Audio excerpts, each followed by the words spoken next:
কাউকে পেয়ে যদি আমাকে ভুলে যাও, আমার কোনো কষ্ট হবে না, কারণ জানতে পারলাম আমি তোমার যোগ্য ছিলাম না। কষ্ট পাবো তখন যখন জানতে পারবো তার কাছে তুমি সুখী নেই। কষ্টটা তুমি দাওনি, ওটা আমার ভাগ্যে ছিল। চিন্তা করিস না, তোকে আর জ্বালাবো না। তোর ইচ্ছে হলে কথা বলিস। আজ হয়তো সময়টা খারাপ, কিন্তু সারা জীবন থাকবে না। তবে আজ যাদের চিনে নিলাম তাদের সারা জীবন মনে থাকবে। আমাকে আর খুঁজে পাবে না, কারণ আমি তোমার অবহেলার মাঝে হারিয়ে গেছি।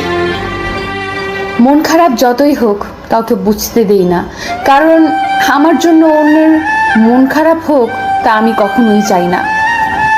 সময় বদলাতে পারে, কিন্তু প্রকৃত ভালোবাসা কোনোদিন বদলায় না।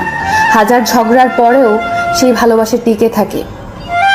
পৃথিবীতে কিছু স্বার্থপর মানুষ আছে যারা নতুন কাউকে পেয়ে পুরানো মানুষকে ভুলে যায়। যে ধোঁকা দেয় সে চালাক হতে পারে, তবে যে ধোঁকা খায় সে বোকা নয়, সে বিশ্বাসী। কিছু কিছু সময় নিজের চাওয়া পাওয়াগুলোকে বিসর্জন দিতে হয় বাবা মায়ের সুখের জন্য। অতিরিক্ত আঘাত পেলে মানুষ শুধু হাসতেই নয়, অনেক সময় কাঁদতেও ভুলে যায়।